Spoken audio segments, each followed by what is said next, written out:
Hello, mate. Hello, my friend. How are you? How was your ski trip? Yeah, it was good. Only 4 days. I was 4 days as well. I think that's enough, though, to be honest. Yeah, blokes of our age. So I've had one moment on the slope with someone, which is a little bit awkward, which I'll tell you about. And then my mate had a very bad accident at 80 kilometres an hour, but he's fine. 80 kilometres an hour, that's quick. Yeah, he's lively. So me and Rach we pootled around on a few green and blues, and it was fine. See any great outdoor? I saw Mont Blanc. That was pretty good. That is pretty good. What about you? How was we your were in skis? Austria. Yeah. In the Tyrolean mountains. Lads. Yeah. But you were the least good or the best? I was the... How was your back? I was in the lower end of the league. Put it that way. I haven't skied for 10 years, so it was I was just amazed to get through it and not break myself. Did you any big spectacular falls? Or had one pretty spectacular fall, a couple of just keeled over. Like did your skis pop out? That's important, isn't it? The big spectacular fall, ski popped out and went shooting down the mountain, and I had to walk after it. Yeah. That's the walk of shame, isn't it? The most enjoyable thing is sitting around after having a beer and watching other people fall over. That's my favourite bit. A couple of classic moments. We definitely had some brilliant German, Austrian Europop moments on Friday night. Standing on tables? The guy there was one of my friends standing on the bar with his shirt off. That was quite fun. God. Rich Phillip, you know who you are. And the guy who ran the restaurant / bar was a spitting image of Rick Moranis. So big up to the Dorfstadel in Kutai. Maybe we could go and do it. We were saying... ski classics next year. Classics, yeah. Can we broadcast from Aspen or something? Today we've got Joe Moore, who is the ECD of House 337. 337? Yeah, which used to be Engine, which used to be WCRS. Yeah. So for those who don't know, and Odd. Odd has been no, Joe's not odd, but No, you're odd. Oh, you're odd. Yeah. So 337 has absorbed Odd, and that's why they had to change. There's a merger. Yeah, that's gonna be good. Yeah. So she's coming in, and we're going to talk a lot about women's aid and the domestic violence. Work. The World Cup thing. Yeah, really looking forward to that. No, it was the World Cup just over Christmas. So that's going to be good. And we'll talk about other things, stuff for Santander and just her van, I think. Van life. Yeah, van life. Van life. It's all about van life. So, do you want to go and get her, or shall I get her? I'll get her. Okay, see you in a minute.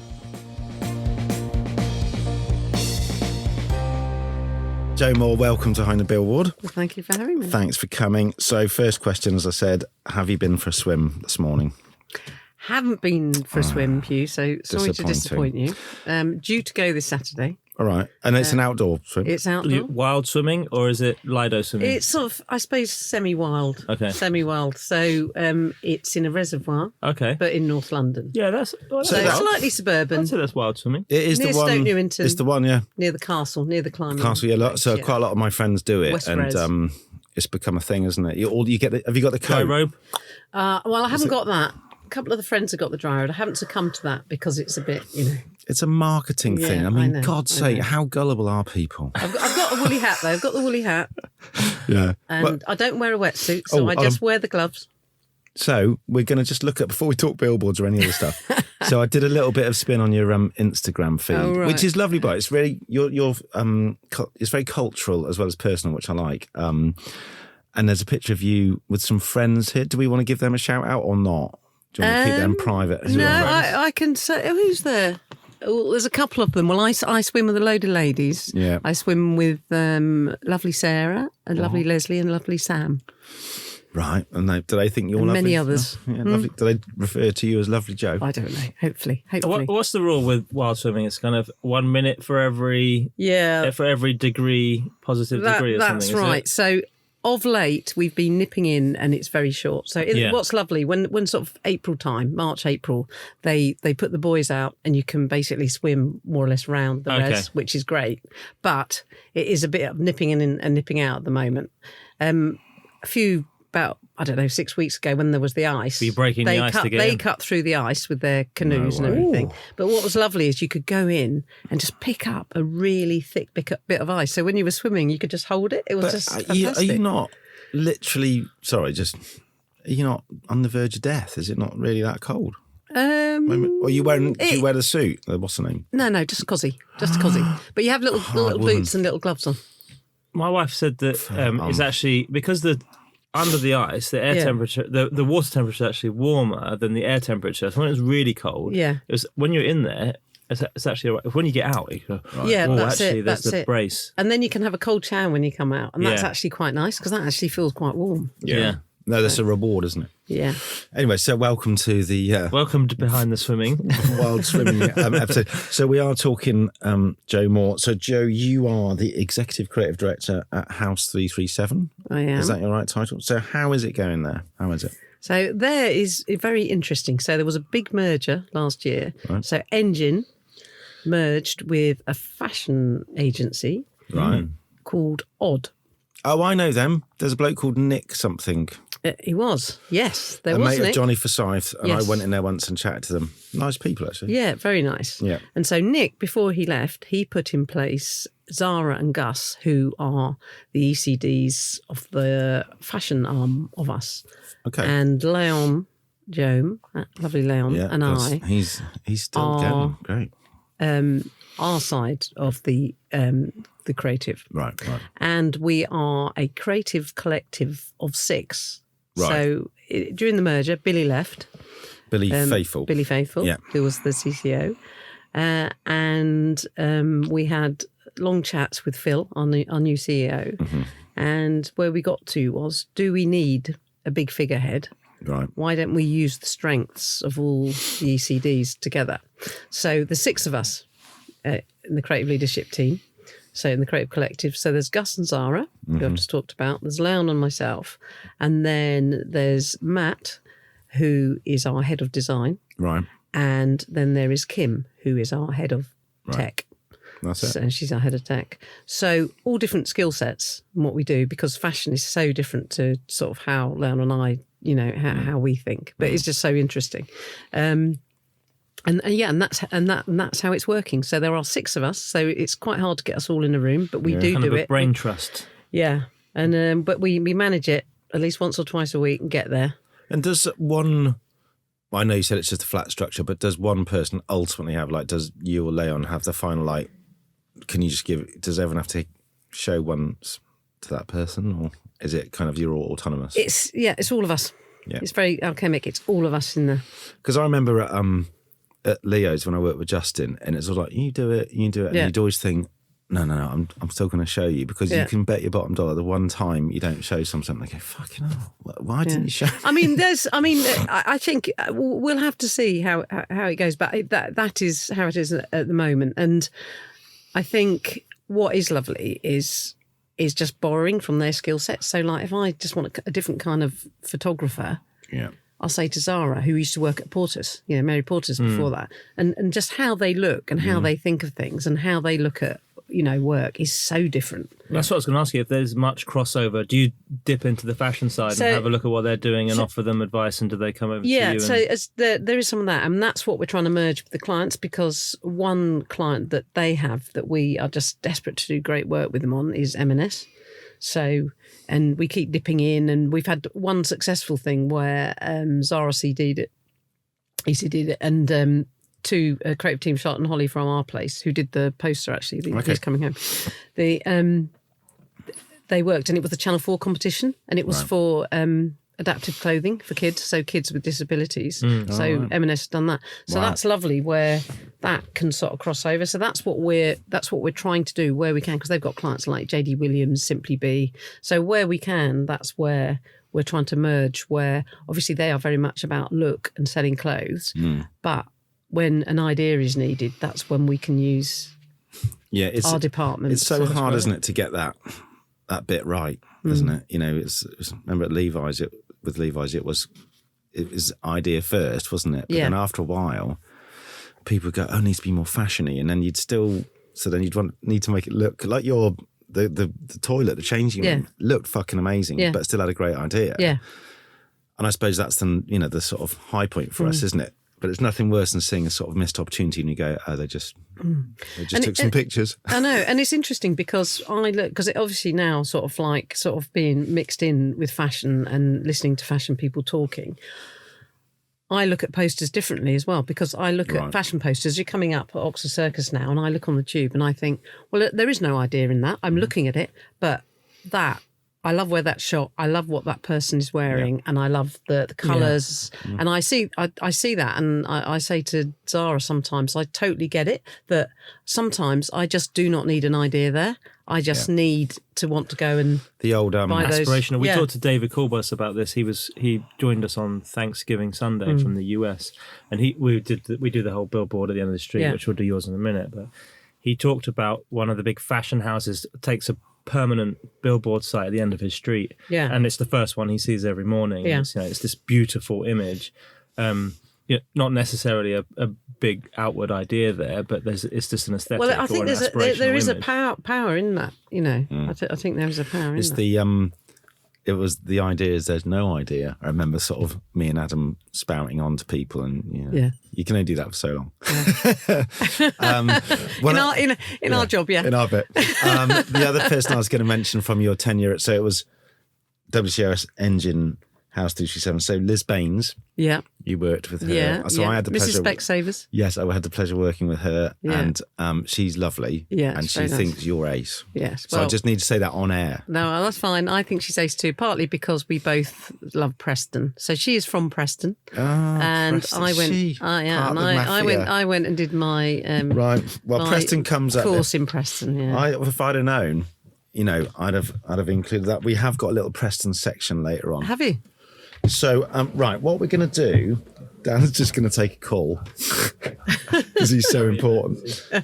Right, so the first thing we're going to talk about is the billboard at the end of my street. So I don't know if you're aware of this, but this is where we ask you what is the poster closest to your house and what you think of it. And you're looking blankly at me thinking, have you done one? Did you see any? Have you got? Well, can it be a bus stop poster? Yeah, it can be anything. It could be like someone very cheatily said, "Oh, I'm always travelling straight off to the airport." I think that was Emma, and so she just took the first poster in an airport, which is quite good actually. So yeah, bus. Go on. All right, okay. So at the end of my street, if I'm not cycling or not swimming into work, at the end of my road where the W7 is, there is an ad shell. Okay, but it is never exciting. Oh, okay. So it might be for Barnet College. And there's someone on there with a test tube, a teenager with a teacher, trying to show them what to do. Lots of typography. Yeah.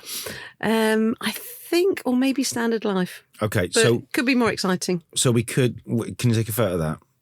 I can do. You won't like it. No, they're meant to be shit. Yes. No, the whole thing. So we've never, and this is part of the chat about what's going on out there in the real world, because we can talk about great work and award-winning stuff, so we're aware of it. But you go, what is in the real world? And I'll take it then. I hope they got the test tube teenager. The shitter the better. College. Okay. I mean, there was one which I think Graham Fink bought in, which, honest to God, it had a marlin, a big fish on. Yeah.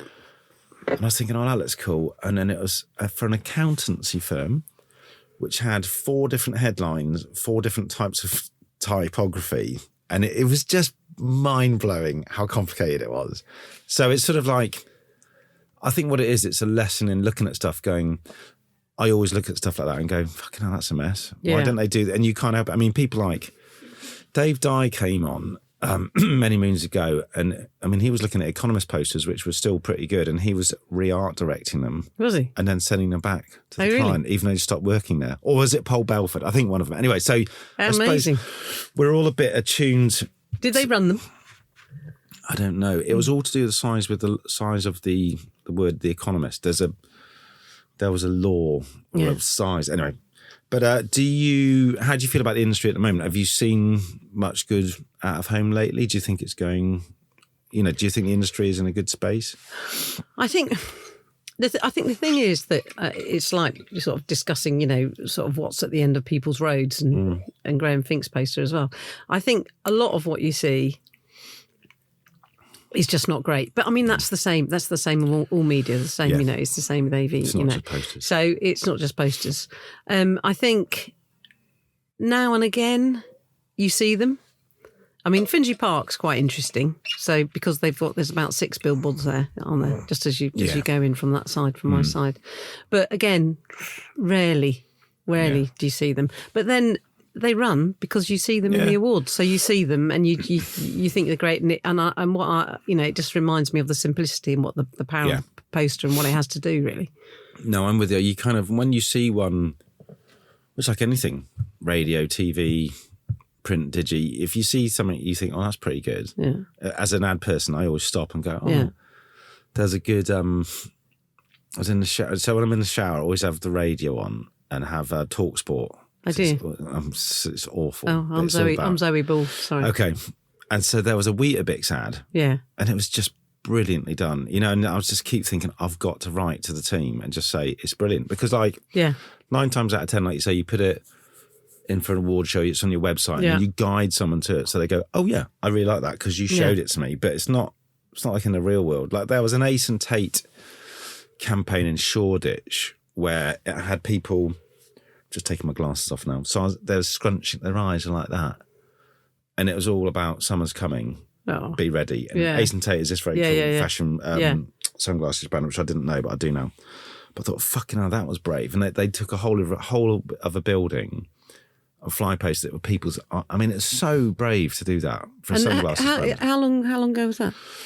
It was about a year ago, I think. We did a walk. We do this thing with Vicky Ross called Copy Safari. Yeah. Which is a really clever idea. Where you walk the streets of an area, like Shoreditch or I don't know, Fitzrovia, and just something, look at everything. And look at everything. Wow. And she does it with clients particularly to show what's going on and what mess there is out there. You know, and how what a great idea! I'd love to do that with Santander. That'd be brilliant. Yeah, well, you maybe link up with Vicky. Vicky, this is your opportunity to link. Hello, Vicky. But it's very it's sort of slightly startling, like we just said, because you do go. So just so much rubbish out there, and then your minds you sort of drift a bit, and we started looking at shop signage and how it was much cooler and clearer, and yet these posters had. You know, it's got to be quick, isn't it? You know, it's simple and all those little rules. And it's just still, 2023, just crap out there. No, I think that's right. I must look up that campaign, though, with squinty eyes. Yeah, Ace and Tate. I wouldn't mind sharing that with the fashion lot. Yeah, I'm sure they're aware of it. So we're going to move on. We're going to talk about your first billboard, if you can remember. And if you can't, don't worry, we can move on. Am I imagining it would be with your long-term partner, Simon Robinson? It would have been with Simon. Where did you start, you two? It may well have been at Boddington's, Where were you before BBH? Were you at BBH? Was that your first? No. Yeah, BBH was our first job. John Hegarty took the chance. We didn't even do a placement. Seriously? Yeah. You were that good? We came in, we showed the book. I think Stephen Dennis had sort of said, you know, handed the book over. This is really funny, this. Yeah. Go and see that bloke. Anyway, so, John Hegg said, right. Weirdly, he said, write me a radio ad tonight and come back in and show me it. Right. So we did, and then came back, and then he said, all right, I'm going to give you the job. So that was it. Oh, that's nice of him. Yeah. Well, and was that in Great Pulteney or Kingley? No, it was Great Pulteney. Next to the Sun and 13. It was next to the Sun and 13, and it was a really industrial, creative floor. It was dark. It was always dark, partly because we were always scribbling away till like 11 o'clock at night trying to write ideas and learn how to do it. Yeah. But it was like a scene from Brazil. I always remember they had like weird sort of aircon that was all sort of metal and all around the floors. Yeah. And John Hegg liked it really stark and black. Yeah, I remember that. I remember green. We started then, but there wasn't enough room in the creative department. So Adam and I were in dispatch with Alan Burles and Paul Evans. Do you remember them? Yeah. So we're thinking, fucking hell, we're at BBH. It's like amazing. And they just took you along this corridor. I went, no, there's no room. And then we went down and it was the most depressing thing. But then we moved. So we kept coming up to creative department saying to you lot, no, we're here. We're just in dispatch. But I remember Haig had that rule, which was, I don't know if you remember, no account men on the floor in the morning. Wasn't that lovely? Oh, just creatives, just thinking of ideas or looking out the window. Yeah. Or if it was Larry and Rooney, having a fag and playing cards in the end office. Oh, really? Yeah. Oh, my God. That was the time when you could smoke. You could smoke in the offices. You and Simon weren't smoking. You're good. Simon's never had a cigarette in his life. Doesn't even swear. Doesn't even swear, Simon. But that's why he's so fit looking and nice. He's a very lovely man. So you did your first poster at BBH? Do you remember what it was? But you think might have been bodies? A little trade. Simon's going to shout at me and go, "For God's sake, Joe!" Yeah. I could have been. It could have been bodies. Could have been. It's all right. I'm trying to think. Or it could have been. Maybe it could have been a WRS one. It could have been an orange. It could have been an orange. And did you go down and see it when did you have that sort of moment? Yeah. Which is that sort of it's the same. The first poster you want to go and see, and the same with the first print ad. You want your mum to open the paper. Don't you? It's different with the poster though, isn't it? Because it's the real world, and you're looking. But the press is it's just quite personal, isn't it? You're sort of holding. Yeah. And I always found if you go and look at it and stand in front, you sort of want to say to people, I did that one. Yeah. So, right, okay. I'm just looking at my little list here. We might just go into the work now because Dan's. By the way, I'm not hogging the talking listeners, but Dan's left the room and taken a very important phone call. Probably That's fine. It's very, very important. Yeah, he looks. I can see him. He's ranting and shouting at someone. He's pointing fingers. He's pointing fingers. You're actually more important than him, but we'll move on. So we're going to talk about the work, but actually, before we went into the work, I actually wanted to just quickly talk about how you got to be where you are, because I think that'd be quite interesting. Obviously, briefly, but could we go back to Preston? So you went to Preston. What was it? What was the course? So I was simple girl from Uxbridge, so suburbia. So the only good thing about Uxbridge, Uxbridge podcast, simple girl from Uxbridge. So Joe Moore from Uxbridge. That's what I always say. So sorry, Uxbridge fans. I mean, Uxbridge is lovely, and a lot of my family still live around there. Yeah. But really, the only good thing with Uxbridge was it had an hour price records. Oh, those were the days. We're a very good friend from Crouch End. It used to work as well. I didn't know him then, but he used to work. Right. And then it had Brunel University. So it had, it was the stop-off for all major bands in the 80s. So I got to see Boomtown Rats, the Specials, Madness, Teardrop Explodes, although bloody Julian Cope, he played one song, had a hissy fit and stomped off, smashed the stage up, so I don't like him anymore. Anyway, so Pretenders, so that was fantastic. Anyway, but it wasn't enough for Joe Moore. Right. So I went to art college in Ealing, did a foundation, still a bit suburban, and then I started hearing about a sort of graphic design degree, but in the final year you could specialise in advertising. So that sounded all interesting. And then it was basically the other side of Manchester. Yeah, that's quite a long way. Yeah, and I remember my mum saying, "Right, I'm going to take the day off work. We're going to get in the car." We hadn't even looked on the map where we were going. But luckily, in the 80s, it only took about 2.5 hours to drive up there, so it was fine. So drove up there, went for the interview. I had a sort of vague really, I mean, probably full of crap puns sort of thing, a bit of graphic design and a bit of advertising leaning. Got in. Great. And how long was the course? 4 years. So it was a sandwich course. Wow. And so about in year 2 or 3, there was a Creative Circle competition. Right. And so it was quite good because there was the D&AD Student Awards. So Preston was doing really well. So it was sort of for sort of kids trying to get into advertising. It sort of worked quite well, weirdly. So, I entered that. Yep. And weirdly won it. Wow, which is a bit strange, but there you go. So very weird. It was. I had to do a little campaign about deaf people, right? And I just really simple, slightly. I don't know if it was really brilliant, but it was just sort of quite a good idea, I suppose. Maybe. Yeah. Anyway, it won the competition. So I won a bursary from the Creative Circle to come down for. 6 weeks, I think it was. Wow. 6 weeks, yeah. What, on a placement? Oh, no, maybe longer, actually, because I think it was a 6-month thing. So I know it was 6 weeks at each agency. So I worked at a dodgy little agency, because it was anyone who'd got, had some kind of alliance with Creative Circle. Cool. And it was a very dodgy one. And then, but part of it, I did a bit of McCann's. Yeah. And then the best bit for me was at Lowe's. Yeah. So I was in the next office to Chris and Mark. Wow. And and that's Chris when Palmer they were, and Mark Denton. Yeah. And that's when they were like, well, what are you doing? Why are you on your own in this office? And I said, well, I've won this thing. And they were like, okay, well, you need a partner. So eventually I managed to somehow through D&AD found this guy who came in. He was called, was he called Simon as well? He was a planner from BMP who wanted to be, who wanted to be creative. Anyway, so I worked with him for a bit. So you basically got a taste for it. That's got a taste for it. Went to Delaney Fletcher. Delaney sort of got offered a job there. The guy I was working with did it, but I went back because I wanted to get my degree. God knows why, because no one's ever asked me for it, but I went back.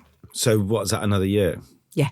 Right. So I went back, and then my Simon, who was my lifelong ad partner for 30 years, he said, I hate graphics. Oh, glad you come back. Let's team up. So we teamed up and then came back down together, yeah. And so I need to know the Liz Baines bit.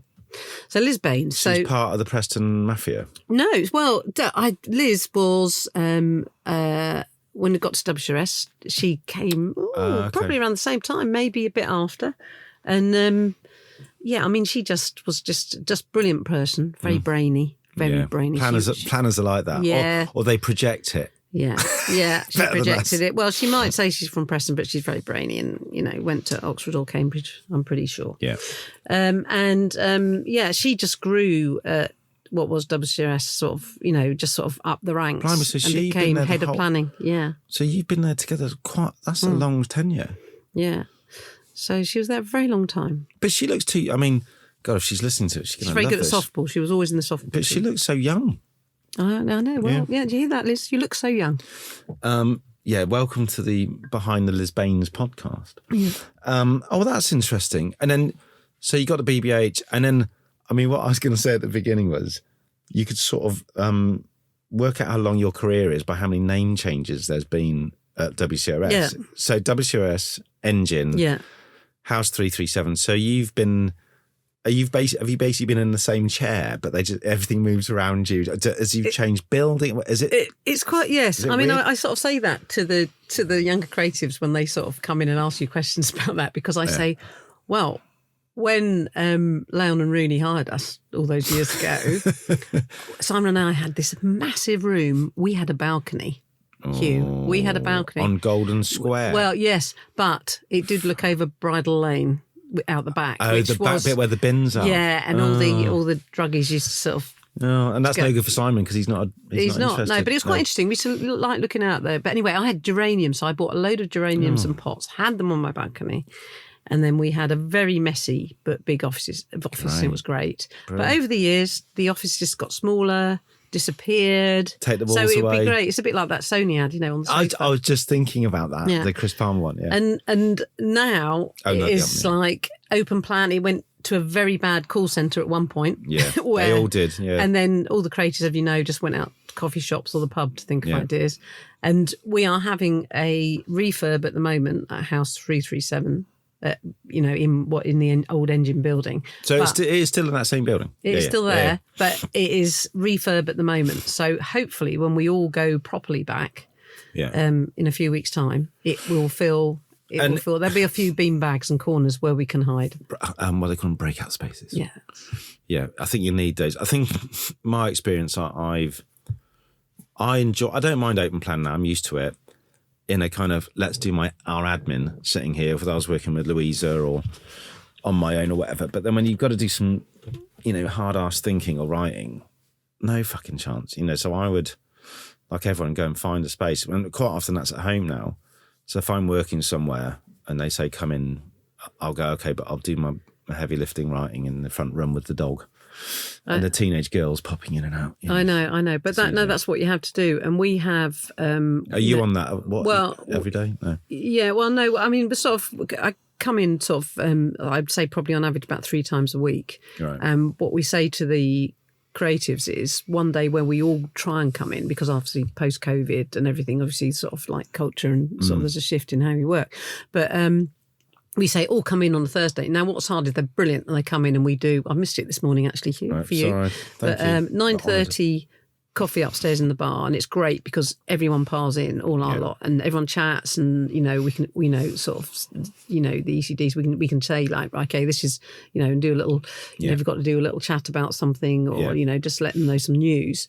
But it's really hard that day for them to work. Yeah. So what they do is, yes, they scurry around. They make sure that there's probably meetings they can do.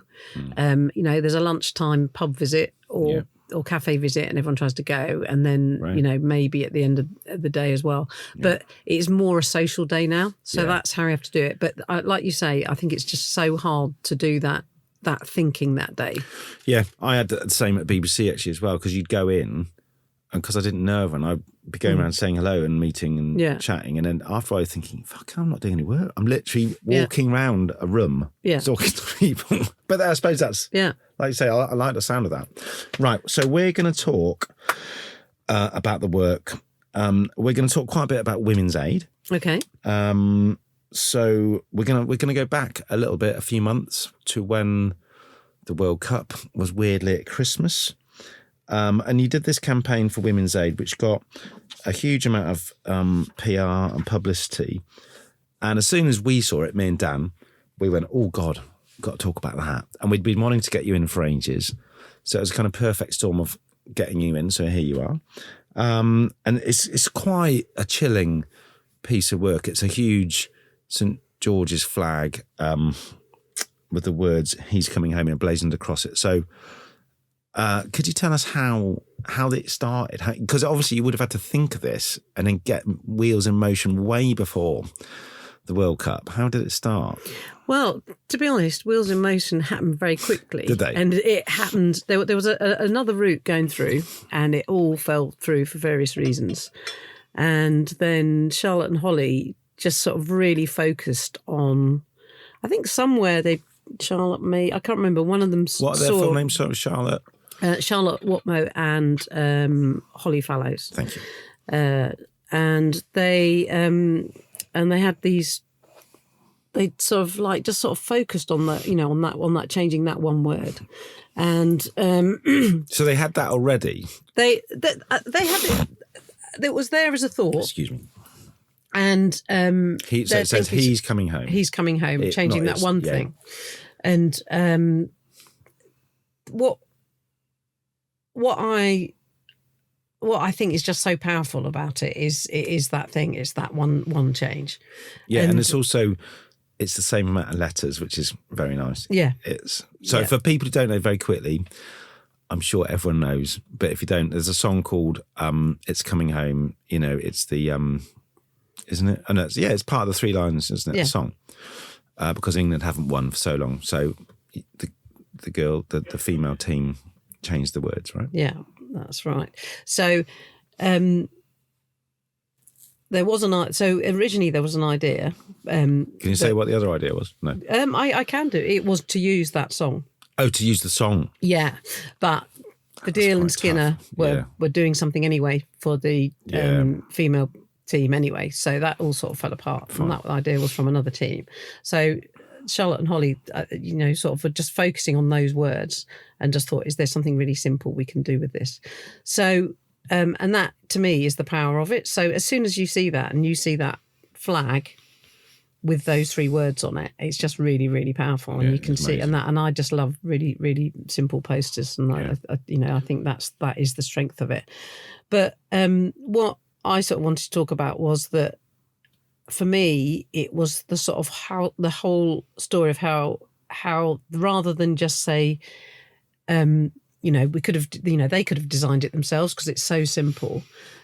Just sort of with Chris, their creative director on it, Chris Ringsell, they basically got in touch with a young artist called Corbin Shaw, and he basically does slogans on stuff and does them on, it's like quite provocative on flags as part of the stuff he does. And does he do them on just St. George's flag or all flags? All flags, but he does do sort of key messages on the flag. Because Jerry Della does some quite cool stuff, doesn't it? Yeah. We've got Thank God for Immigrants and things like that. I love his stuff. He's very cool. Yeah. But this guy's a bit younger, right? He's a bit younger. And so by getting him to do it, and he sews these on. He sews them on. Yeah. Oh, lovely. Yeah. So he makes them. So, but by getting him to do it, it meant that on his Instagram, you straight away when this got shared, he shared it. You've basically got the traction of everyone, from all the Gen Zers, all that generation, male and female, just and activists, just amplifying it everywhere. Perfect. And how they did it. So were they basically, this is sort of quite, you'll be interested in this. So because obviously there wasn't a lot of money. And it was, for media, there was, it wasn't media spend. That was it. They just had to try and do it. Yeah. And it was Black Friday, loads of, football stuff going out anyway. So how was it going to cut through? But decided to go ahead, even though it was Black Friday, because that was the day of the second England match. Yes. So they waited for the second England match to play. Right.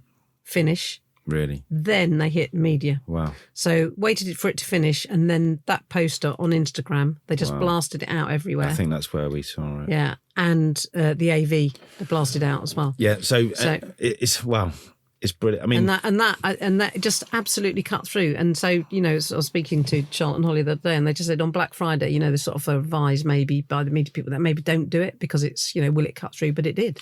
So, because in my mind, I was thinking, because these things always appear much more organised and planned. Like I was thinking, maybe in the middle of the summer, you'd had it all sorted, you got the artist on board.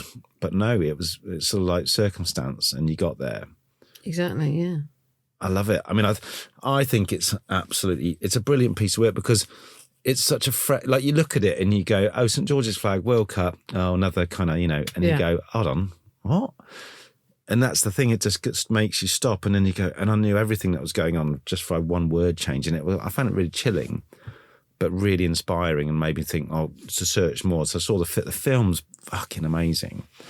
It's one shot, isn't it, which just arcs around this neighbourhood. Yeah. And the sound design, who did that? That is I know, it's great. It's great. Really, really I know, again with that, it was just really good that. So we sort of thought, just because it needs to be sort of done quite considerately, and sort of like very keen to have a female director to do it. Yeah. So rather than it feeling so who like directed sort of it? Michael Myers sort of Halloween sort of feel.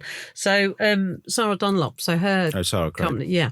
So basically we, Melody, who was our head of TV at the time, she just basically said she'd give Sarah a call. And we thought someone, because they've got loads of females on the books, and we thought perhaps it might be a female documentary maker who might do it. But in the end, Sarah said, actually, do you know what? I think this is so powerful. I really want to do it myself. Right. So, yeah. It's because it's so well shot, because it's very believable, but you don't quite know what's going on. And so you're just I was sort of enthralled to it, thinking, where's this going? Because I knew about the poster. So I was sort of half new. And then it's just, the sound is brilliant. And then the bit where you go to the title and you hear the lock. I urge listeners to watch that. I know it's not a Billboard, but it's a whole campaign. Was it a hard sell or not to the client? When you said, okay, we can't do the song, or was it no, because I suppose in a way it felt like we were already in that area and wanting to do something for the World Cup anyway.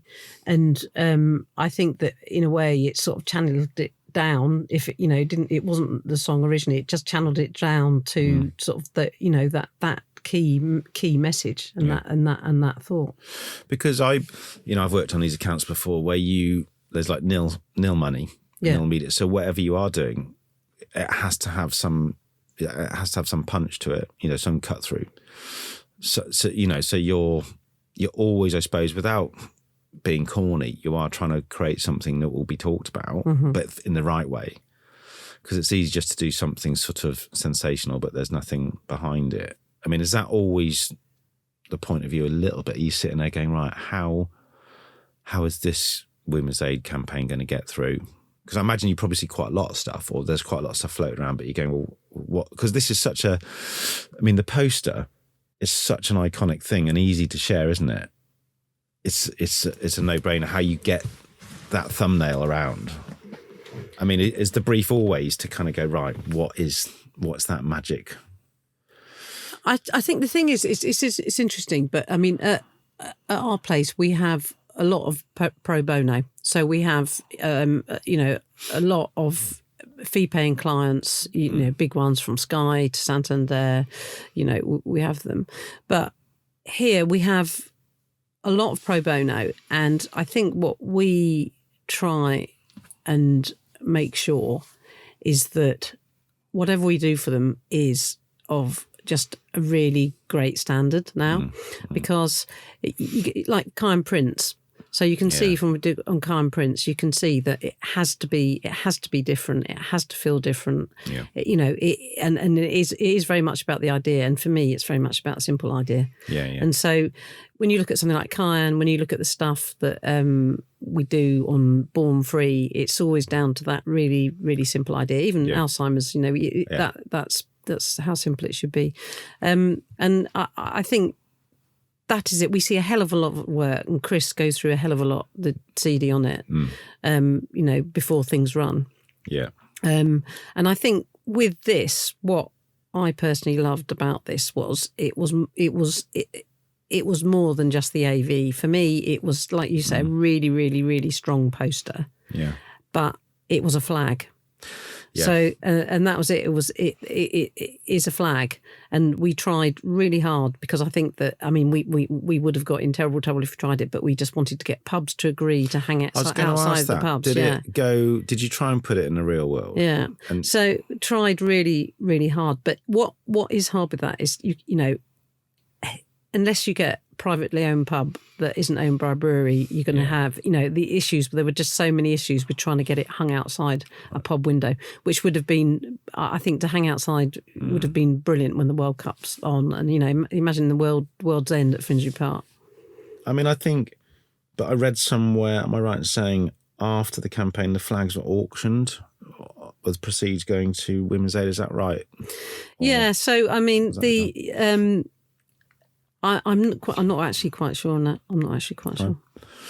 It's just, it's just a great campaign. And I think, the one thing one more question was about the World Cup, was because I was at Specsavers at the same time, and we had done a World Cup campaign with John. I'd done it with John and Bertie, and we came right close to doing it. And then at the last minute, it was pulled because just of the whole, there wasn't really much. Explanation, but it's like we're not going to associate ourselves. Yeah. Did you have any of that chat with Women's Aid going, well, there's already a load of shit involved with this World Cup, do we want to then go to another layer? But that doesn't seem to even come into our conversation. It's just like, it's the football and how men are reacting. Yeah.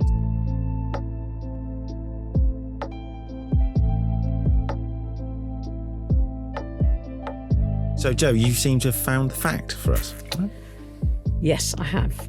So, 1 in 8 England World Cup TikTok views were about domestic violence and not football. Well, what was that after the game? After that game. Wow. So, and during the World Cup. So that is what happened. So by just the way it channeled and pummeled TikTok and Instagram, that is what happened. So 1 in 8 was about. And it was organic, violence. wasn't it? You didn't pay, it was through influencers, it wasn't paid. That's right, yeah, so non-paid, so that's how it worked. And again, on Black Friday, that's how it started. And you'd been people had said, don't bother because you won't get the cut through. Well, they're just worried about the cut through, but it did it. But that's brilliant, isn't it? I love that. Brave, don't go by all the sort of facts and metrics, just get out there. Indeed. I think if you hadn't, because it was right at the beginning of the tournament as well. It was a good moment to get out. Isn't it? It's too late later on, isn't it? No, it is. And I think, there was lots of panic because he kept saying, what if they don't get through as well? Because I think you wanted England still to be in there. Yeah. So you still had that engagement. So that was the thing. It was like, shit, did they get through as well? Because you for that second match and everything. Yeah. That's important. Well, thanks. I'm pleased you did a little bit of research getting that. So thanks for talking about the He's Coming Home campaign. So that isn't actually your first controversial campaign for Women's Aid, of course. There was, before that, the campaign, it was a spoof fashion ads to highlight the issue of coercive control, which we're looking at now, and they're brilliant. I know they're not posters, but we want to just talk about these for a minute. Well, they did run as posters as well. Oh, did they? Okay, well, that's they great. Did. There's a story there. Yeah, could you sort of, it's much more subtle than He's Coming Home, but they're equally as effective in their craft. They're brilliant. Could you just tell us, how same again, really, how you got there and how they've been sort of put together? Yeah, sure. So these are spoof editorials from fashion magazines. So the brief came in, and it was to. I think Tatler had a space. I think it was Tatler had a space to run something. Client wanted to do something on coercive control. Yeah, and I think that Chris just said, and I think Billy was there at the time, and just said, "Look, let's just put it out to the department." Mm-hmm. And as usual, bonkers working on everything because I'm CD on many things, and Santander's very busy. Yeah. And but I was sitting next to this writer called Antonia Clayton, who is a freelance writer, a lovely person, and we just sort of chatted. And I just remember saying to her, "God, I've never got any time to work on these briefs." And I just said, "But I've got this thought about." This sort of can we not do something with the editorial? I just sort of feel there must be something there. So we just nipped out really quickly for like an hour at lunchtime. And she said, "Come on then, let's do it."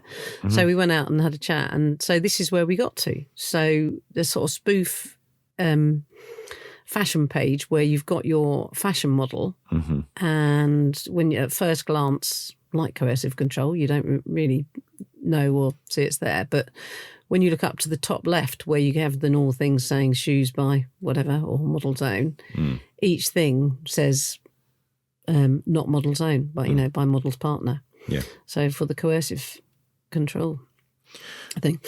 So anyway, so it took a long time. So eventually the client did like it. It took ages and ages to come about. So it just took ages and ages. COVID happened. We'd got, it was trying to, who should we get to shoot this? In the end, Curious Films were brilliant. So Lee there got a photographer there, one of their fashion guys, Sean Desparengo. Yes, Desparengo, fantastic name. So that was before COVID. We had it all ready to go, but then of course we couldn't do anything. You couldn't shoot anything, and it just sort of stayed on ice for ages. Right. And then I think somehow it suddenly, just towards the end of COVID, a brief came in and it said, is there a way that this also could be used on posters? Right. Really simple posters, so a lot of teenage girls, because the issue was a lot of teenage girls, don't realise that they are being, controlled by their partners. So weirdly, in chicken shops, which are a big thing, if you're a teenager. Yep.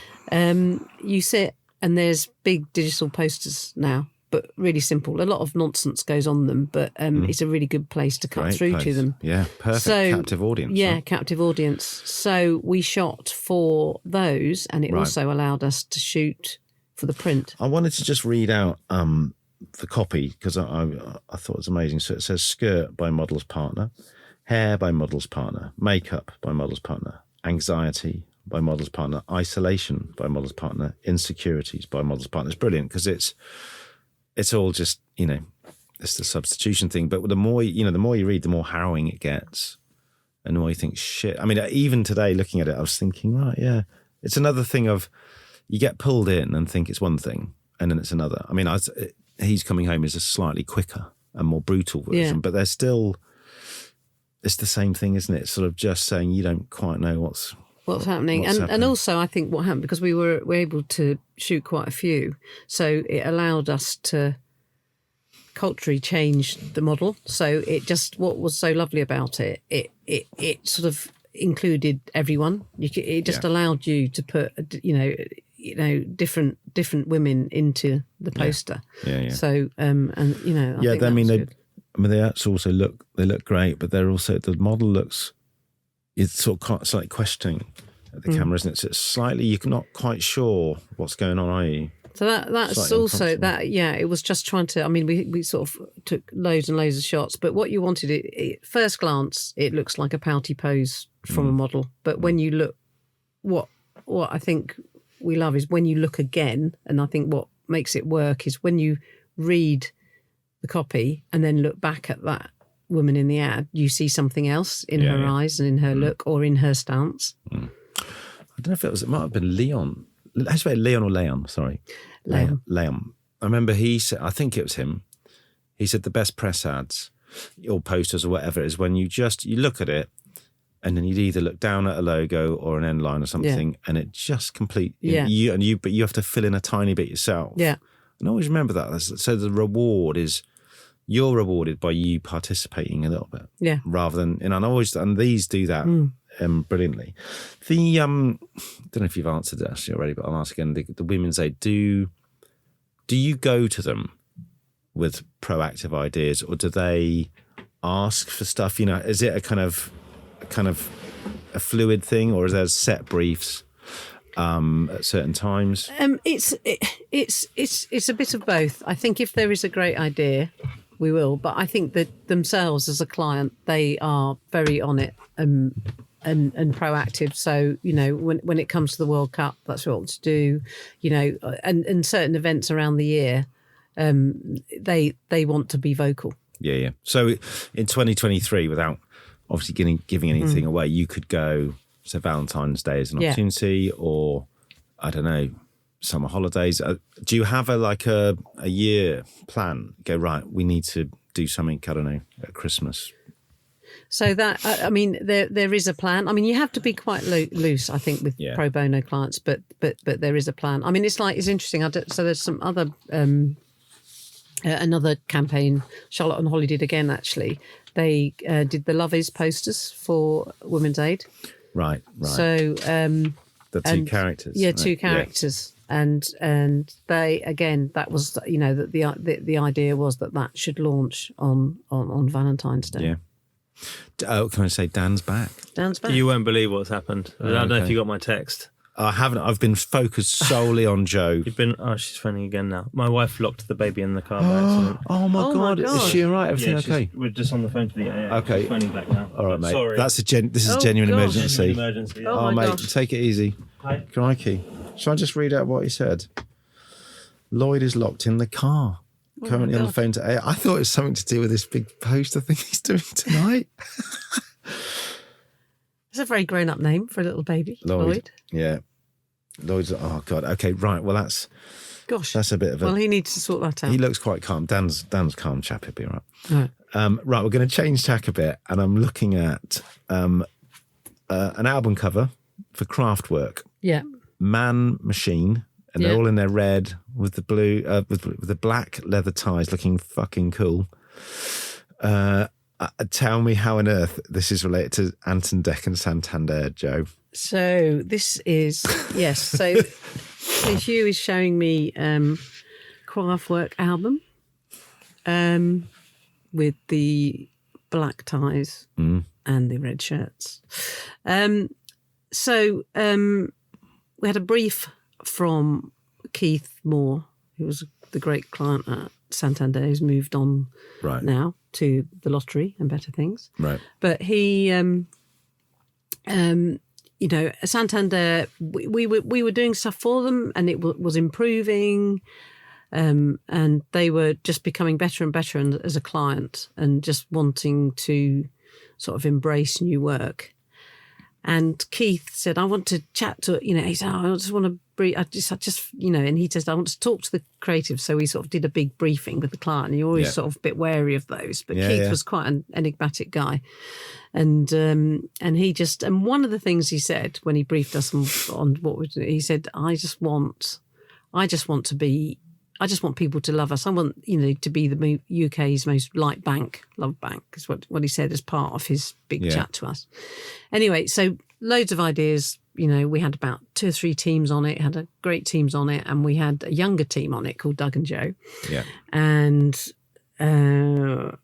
we saw loads and loads of stuff. And then they sort of just, in amongst the deck of stuff they were showing us, Billy and I, they said, well, what about Anton Deck? And we said, Anton Deck? And they said, well, if you say it a bit fast and whatever, it could sound like... Anton Deck. It could sound like Santander. And we went, what? and then they sort of said, well, Keith was on about, wanting to be the best, best loved bank, the best loved comedy duo in the UK, by all generations. Anyway, so we sort of thought, and Billy said, I think there might be something in it. And I was like, okay. Yeah, anyway, so we sent them off. And then they came back a few days later, and they just came back with, I think they might have just even, I don't know what they'd done, whether they'd nicked the poster and put their heads on, but they came back with red background, so Santander red background, red shirts, red ties, heads turned, echoing the Kraftwerk cover, and then top right was Ant and Dec written in Santander type, logo type with the flame. Right. And that's it. That is really all they showed. And from them, I just totally fell in love with it. And being a Kraftwerk fan, but just totally fell in love with it at that moment. And that was it, really. So it just went on to, right, this is them. And because they just said to us, well, what if they have their own bank? And that was it. It was like, right, they have their own bank, and it's a sort of slightly crappy Scandi bank, you know. They think it's a Monzo, but it's absolutely not. And obviously the answer every time is and they were up for it. Santander. How did you rope them into it? So it was brilliant. So usual thing, big presentation, big sort of workshoppy presentation. Showed them this, showed them that, showed them many ideas in the room. The client, yeah, loads of clients in there. Big workshop thing, you know, sort of in the big sort of academy at big room downstairs. Engine. And last one we showed, we said, look, here's a wild card. Yeah, here's the wild card. This is it. And we just showed that image. It's brilliant. It's so iconic, isn't it? And then Keith just went, I'll have that one. So, yeah. So can I quickly ask, so I've been here many times as well, offering someone something that they could have or can't, you know, like, had you put a call in to Ant and Dec and going, lads, would you be up for it? Or? Well, I think there'd been a little, you know, sort of chat to see, but I think what happened was they sort of said something like, yeah, well, we might be interested, but obviously we've got this on and Saturday night takeaway, and so we can probably do it in September or something like that. Right. And we shoot then. And then, but Keith, he was quite bullish, Keith, the client, and he was like, they're either doing it now, I want to shoot it. And we turned it round in only like a few weeks. Wow. And he said, if they're going to do it, I want it now. That's brilliant. So what a great client. Yeah. So Dan, who is now our chief client there down at Santander, he also is a man who does these deals as well. So it's a very handy man to know. So he sorted it. So key question, do you know which one's which? I do. And they have to stand a certain way. And they are both lovely. They are both lovely, yeah. Genuinely lovely. Yeah, I'm imagining they are. Yeah, you sort of want to believe they are, and they do appeal. I mean, I'm not. I worked on Suzuki Swift when I was at VCP, and I think they were doing something with them then, and I nearly got to meet them, but I never did. But they, no, they're lovely guys. They're lovely lads. Right, okay, we're going to move on from Ant and Dec. Oh, well, I was just going to say on the Ant and Dec thing, and what I love is with that poster ran. So that first thing that creative team showed us as that simple idea to sell the route, that is what was the launch poster. And that's the thing. We have this so often. Obviously, you and I know it, but with all our guests, you know, you go. It's the hardest and the simplest thing, isn't it? Show me the idea in a poster, and you go we're looking at it now. We're going to put it up on the socials and stuff. But it's great, isn't it? And it's sort of it's so subversive in a sort of way. Right, so we're going to finish, and I'm not sure if we even got to the end of this campaign, whether it was posters or not. But for one of the show, I'm going to say there were some posters. Let's do that. And it's for. Hold on. Do I say it? Corinthia Hotel. So these are what I love about your work is it's also disparate and different, but lovely. As in, I love this sort of stuff, visualization of information, but then there's the big fuck off poster, just a mega headline. You've got such a sort of lovely, you know, kind of lilt to it. It's like all your work. You know, this is just the tip of it. All your TV, the TV. Oh, I was telling my daughter last night or my mate Gaz about how you did Boddington's. Do you want a flake in that, love? Melanie Sykes. Oh, I know. God blimey. Anyway, we if we can't do that because that's TV.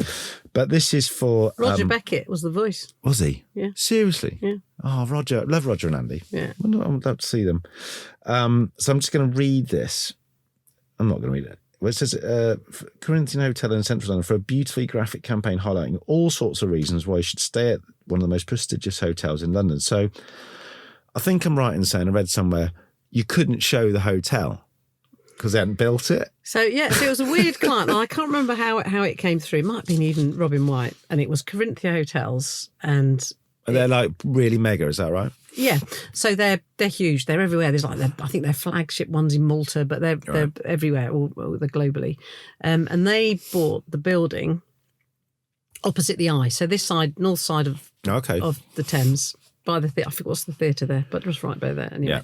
So that big iconic building they bought, and so we got the brief, and Tori was the account person, she's a brilliant lady, and she said, right, okay, all right, Simon and Joe. She said, look, this is we've got them as a client. They want to do some work. They want to run all these ads ran in things like Monocle and you know all sort of travel mags, Condé Nast, and posters.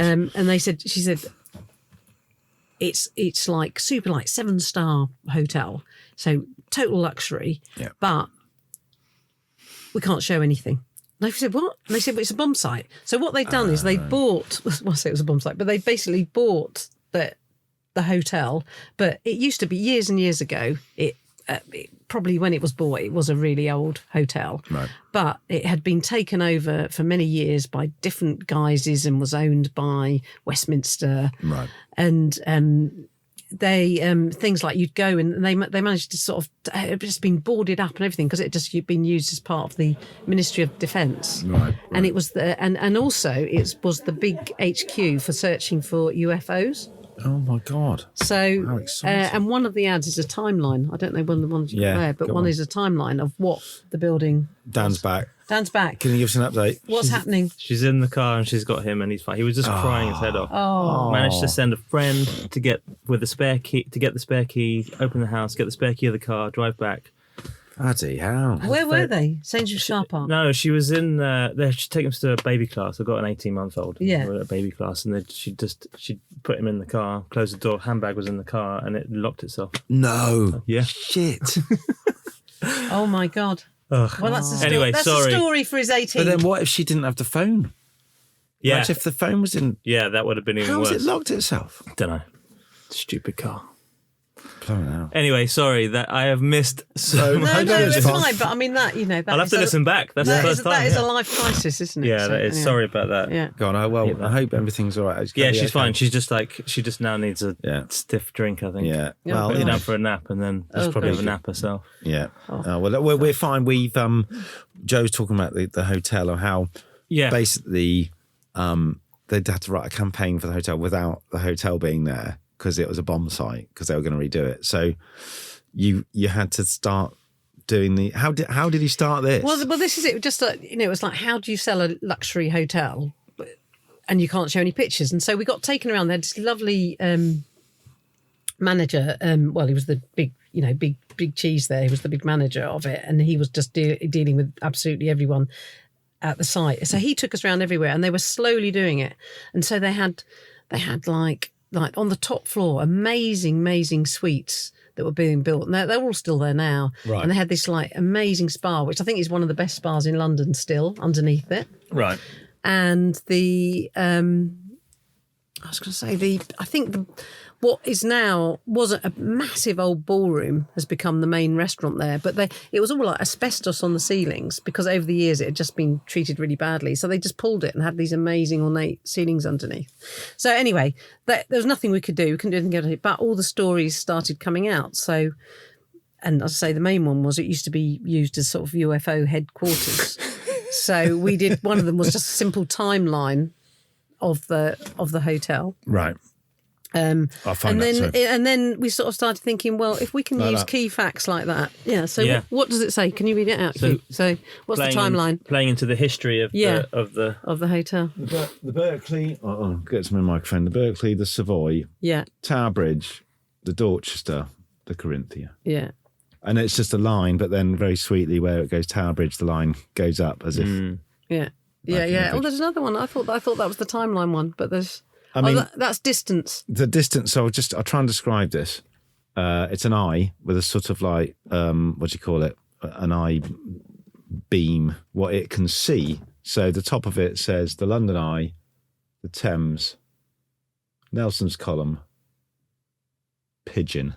Yeah, pigeon. Very funny. Yeah. And this is what you can see from your incredible suite. So that was it. We just decided to use facts. You know, what was it near? And we've got one, you know, how far Buckingham Palace is, and it's corgis, you know. So, and it just was sort of saying, and it also compared to different hotels, you know. So it's quite a laugh because you're trying to get a tone of, you know, superiority, but then kind of slightly in an irreverent manner. Yeah, I think so. And you know, we wanted it to look quite cool. So then we sort of started thinking, well, it should look like infographics, whatever we do. Yeah, the data visualization is quite nice. Yeah, because it's going to go in the monocle and things like that. Yeah. And then we suddenly thought, well, what about our good friend Anthony Burrell? Because a few years earlier, we'd done a campaign for Bupa, which we used Peter Bowles as the voice, and it was like very sort of Mr. Men telling people's, you know, stories, ailment stories through, and it was very sweet. And so Anthony very kindly said he'd sort of. We're very jealous of this because we'd love to give him money. He's amazing, isn't he? Oh no, lovely man. And so he just sort of really helped with this, and you know, even though some of them were so simple. And I can remember the account person, Tori, saying, "Do we really need Anthony to put those circles in there?" You know, you know. But we were like, "Well, yes, because he makes the difference." The one I want to just read this one out. So it's got a graphic of loads of little red cars, and it says number of Ferraris you could park in our 490 metre squared royal suite, and it shows them, and then there's an asterisk that says, "But we would rather park them for you." Lovely tone, isn't it? Yeah, and very sweet. Yeah, without, you know, with it. And for me, I remember seeing them. It's a bit like we talked about earlier. You're going, that's different for a hotel. Yeah. But at the outset, you're probably going, fucking hell, can't show the hotel. You're having a laugh, aren't you? Yeah. But in a way, that's that Hegarty thing about restriction comes to creativity. Yeah. I remember at Saatchi's we had to do this Toyota, and they had all these things. I said, oh, but you can't show it because it's shit. It looks so shit. We don't want to show it, which was bizarre. But then it freed us up to do something completely different. We had one for Jaguar Land Rover where it was the car's actually pretty pants, but it sounds amazing. Okay. So sound became the thing. Yeah. It was a sound shower, effectively, where if you push the pedal, you could hear the roar of the engine. Oh wow! But it's great. But the car itself was awful. Yeah. It's funny that's good of a client, isn't it?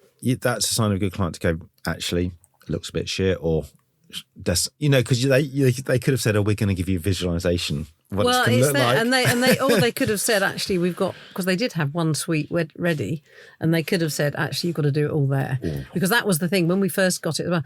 And what I love about this, because Simon and I were the CDs on this campaign. Yeah. Again, it was teams coming in, and there were sort of ideas, you know, and there was sort of, you know, because we knew we couldn't shoot the hotel, but there was lots of. You're poring over the data, so you're kind of coming up with ideas. Yeah, and they were sort of, you know, teams were showing us things, and we were sort of, you know, that sort of said luxury, but were like, we're just shooting an object, like, you know, amazing fork on a table and things like that. But the team came in, and it was Alex Holder and a partner, Ollie, and I think that just at the bottom of Alex's book, they sort of came in with their sort of sketches, and then she'd sort of just done this sort of simple thing, and it was half illustration and sort of with a bit of a nod to this, and I just remember thinking, because we'd seen all this stuff, and I just thought, oh, I don't know, and then when you just suddenly see something on a page, and we just said, well, what's that? And I said, well, that's it, and then it just grew and grew, and then. The creatives all loved it, so we'd just be sort of like creatives showing us ideas because they loved it. I think Dave and Jane just suddenly said, "Oh, we've got a corgi one." So once the idea was there was kind of more of an and it was open brief infographics, and just nice. Everyone was just like, "Oh, we'll have a go." It's good. Nice. It really stands out. I'm sorry, the cropping of these is terrible. I'm going to need to talk to you about when I can get actual better masters of them, because there's a bit of a disservice. Did you do that cropping? I did, yeah. Oh wow. Sorry, Dan. Apologise. Right, we're going to go on to possibly one of the most important bits of outdoor, your van. Or vans. Or vans. So when I saw you the other day when we had our brekkie, Joe said something like, you weren't being boastful or something, but you said like, my van during lockdown was like the party van, or have I got that wrong? Or was it just the van was there and lots of people come and visit you? I'm going to get Have you always been van life, or is it a new thing? No, not at all. So I've had this van. Is it a VW camper? Is it or something? It's a VW camper. Right. It's 2004, so it's quite old now, and it's not particularly sexy van. It's a VW, so it's very good, very solid. And I got it when the kids were really tiny. Mm-hmm. So it's what you need to do. Yeah, we've got if he's not got a fear of cars now. Well, he was locked in the van. That's where he was. Oh, he was locked in the van? Yeah, he was locked in the van. Oh, it's the van? We've got a Japanese import. What, Mazda? Nissan. Nissan? Yeah. Ah, right, okay. So seat spinner. It's a bit like a Caravelle, actually. Oh, right, so okay. Not campy yet. Okay. People buy them over here to convert them into campers. Yeah. All right, and well, I recommend you do that. So anyway, when I think my daughter was 3 and my son was 5 or 6, so decided to get one, and it was the most amazing thing. It would just sort of, it was just brilliant. Did it make you go away for weekends and go camping with them? Yeah, well, I just get, like we all do, we just get fed up if you can't book anywhere. It's always really a nightmare. Airports are horrendous for small people. Yeah. And then the only annoying thing is bloody middle classes book up all the campsites within 100 miles of London. So anyway, the Isle of Wight's brilliant if you want to go, because the Isle of Wight, just get on the ferry, because no one wants to spend 50 quid on a ferry. So get on the ferry and then you don't need to book a campsite because they're right on the sea. There's a brilliant run right on the sea. Anyway, so it's been to France, it's lovely. Anyway, when it came into his own was weirdly when the kids were just were teenagers when COVID hit, because my house, even though lovely sized house, 2 teenagers in there working from home. I'm with you. I'm right there already. And, my old partner there, and he was sort of, trying to, help as well. We're all trying to do it, but my work didn't stop. Advertising didn't stop for COVID, basically. Mm. So my office, I realised that the Wi-Fi would work from the van. So that is outside my house. So that's how I used to do it. So all that first year, all my meetings I did, and I used to I could go in until the Zoom zapped down my battery, and then I'd have to do the lead down from the front door to my Mac, and then I'd have to get those safety plastic things to put over, because obviously neighbours were out doing their daily walk with their dogs, like huffing and puffing. But anyway, so it became it became my workplace, which was great. Yeah, so it became, everyone enjoyed that at work, that I was always in the van. Kat used to join me, sit on the back shelf. Very used to do it. Had a table. It was ideal. Because didn't Mother had a caravan, didn't they? They did. I think. Do their meetings in is a kind of bit of a cool thing. But you are genuinely needing to be in your. A friend of mine set up a studio, and they set up. I think they all lived in it. It was like a big warehouse, and they set up 5 garden sheds. Right. Inside the studio. Nice. It's like really quick. Oh, well, that's great. It must be a slightly different way of. You must feel slightly different when you're out there, a bit more. Well, what was lovely was that working from home is really hard because there are so many distractions. Can I say working from out of home? Out of home, working from out of home. There you go. We'll have that. So what was good is I couldn't look at the dishwasher and think it needed loading. Yeah. Oh. So it was sort of quite good. As long as I remember my notebook and my water, it was fine. And then in the summer, I used to have to keep the door open because it was just so darn hot. Oh, that first summer of COVID it was that COVID summer. It was really hot. And did you get your neighbours coming by and waving? Oh yeah, always waving. I'm on a Zoom. Yeah, exactly. And sometimes they come in and they wave. So some people from work got to know Sally, with her 2 Norfolk Terriers very well. Very good. So that was good. But then as the winter set in, it got really dark. So it was so depressing in the van from 3:30 that then I just sort of say to the kids, look, you've got to move, because we had one working in one room, one working in another. And, it was so busy. Homeschooling and homework. It was really hard. Blend was horrible. Yeah, it was hard. But and then obviously the street enjoyed it because we, when we could do a sort of semi-legal gathering. Yeah, when you would have to do the rule of 6. I'd do ice creams, because it's only a little street and all the kids would sell ice cream vans. So me and my daughter used to, well, we'd do it for the NHS, sell them for 20p. Guys, that's a nice sort of echo to your Boddington's ice cream van from the Melanie. Yes, which I did try and bring back. Did you actually say, do you want off leg like that? Simon and I did consider bringing it back because Danny Kleiman said, well, because we it was out in the Nevada desert. So, so he said, well, someone's got to take it back. Otherwise, did you go to the Nevada desert? Well, we did it at that's a just outside of LA. Long way from Uxbridge. It is. Yeah. Same ice cream van, though. Come a long way. Apparently, they've got the same ones as Uxbridge. Right, we're going to finish up. I just don't know if you've done your homework. You haven't really supplied anything at the end of the street. She didn't really do much on the first billboard. I'm looking at my favourite billboard and I'm thinking, have you... Favourite billboard of all time? You're not going to busk this on the spot, are you? I am, because I haven't done my homework. Okay. We can give you some nudges of what other people have done previously. No, we're not. No, we've got to get on the fly is always strict, better. On the fly? Yeah. Go on, then. Favourite Billboard of all time. It could be one of yours if you want. It's not one of mine. Oh, well, you don't know what I'm going to say, do you? No, I don't. But I'm thinking you're going to say something. I am. I think I'm going to say... Oh, Tim Riley's going to be very happy. Yeah, well, he has come up several times, hasn't he? Yeah. So I think it's going to be the Isaac Newton one. Yeah. Okay. Yeah. That's actually been in a few people's Has it? top 3. I think so. So Michael Jordan 1, Isaac Newton 0. Yeah. Were we part of this debate the other day? Somebody went, oh God, was it Dave Dye? Someone on Twitter. 2 points. 2-0. Yeah. Because it's basketball. But then that got really confusing for English people because you go 1-0 to the Tories or whatever. Yeah. So then someone said, no, but basketball it's 2-0. And you're going, but why be 2-0? Michael Jordan's just... Anyway, thank you for that. I thought you were actually going to say Tim Riley again, his John Smith. I thought you were going to say John Smith as well. Did you? You know, the split poster. half-half, pretty good. No, no, good. But and I was also going to. I do like. You can have another one. Go on. Well, only for the little man, Tony Hardcastle. Oh yeah, what Brains? Yeah. Oh, yeah, I mean, it's very good. I mean, what I think that does, it's just like the Economist, brilliant, and I'm sure loads of people have chosen those along your podcast. But what I just love, it's probably 25% people will say minimum. It's so iconic. Minimum. I know, but I think that just showed where you could take a campaign, and and I love that. Yeah, do you know Tony? I know Tony. Yeah, I work with Tony. He's a very, very nice man. He's a very nice man. Yeah, we like Tony as well. So we're going to ask you one more thing. Tips. Do you have any tips for people? People about to... people and posters. Posters. Yeah. Well, for me, it is just keep it simple. Yeah, it's not coming up. And so that...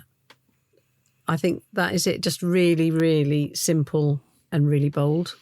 Yeah. And I think that never changes. I don't know what you guys think, but I just, and it's like, I mean, it can't do, because what you've done is what you've picked out are Ant and Dec here for Santander, and that's just really, really simple. Yeah. So simple. Simple. And you ask yourself the question, we talked about this with Tuts the other week, it's like, does it need to be there? He was talking about his Mercedes campaign, and they just started taking stuff off that was asked to be there, and said it doesn't need to be there. We've done the job already.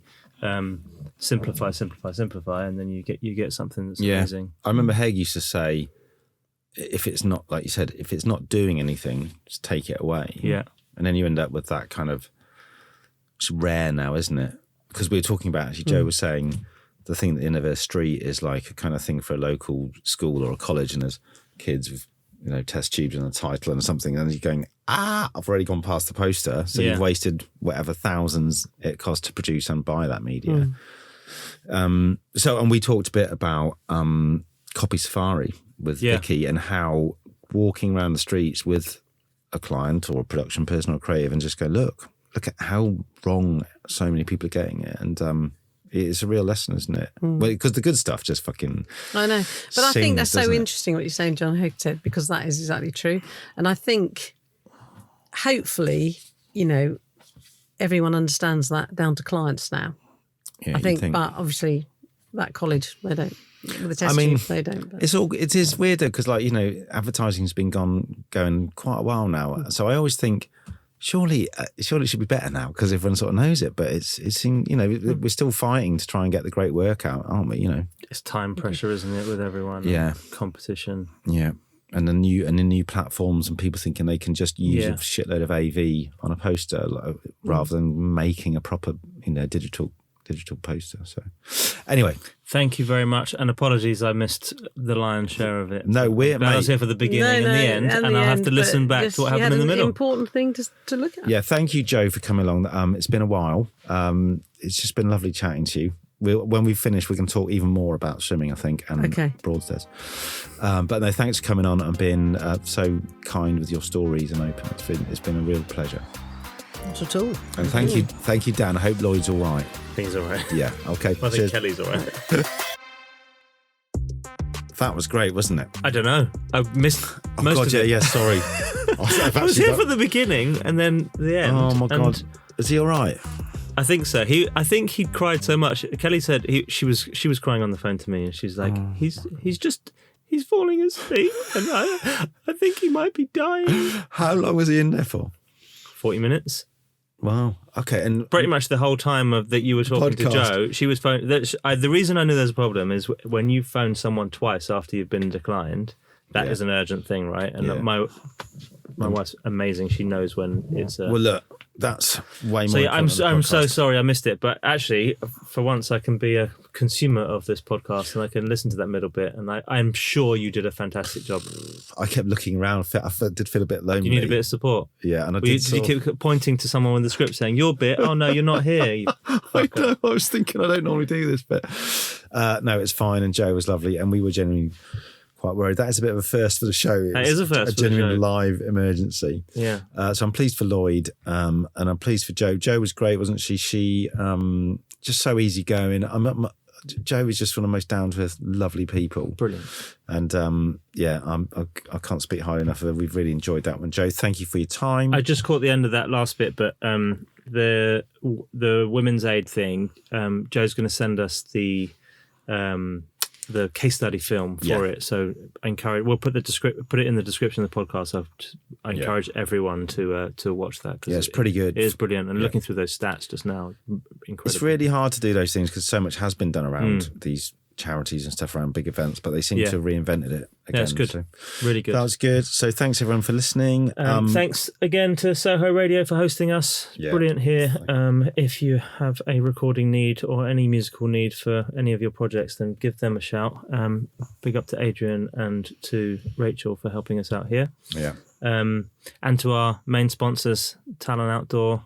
As I said a few weeks ago, just been through a massive rebrand, so lots of marketing materials out there discussing what they're doing in the outdoor space. So if you're interested and have the need, and then also if so we are aware we've had a few emails.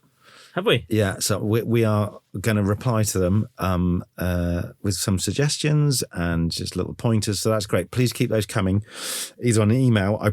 We promise you we will write back those very shortly. Or slide into our DMs. Slide into our DMs. I see. I get the notifications on my phone as well, but I always see that Hugh's responded straight away. So do slide into the DMs. Yeah, it's good. It's all Hugh's good. there. Don't send any sexy pics. We've got 2 or 3 lined up in the can already. So we're just looking forward a bit more towards spring and summer and activity. So yeah, keep following us, and there's lots more to come. Thanks for listening. Bye.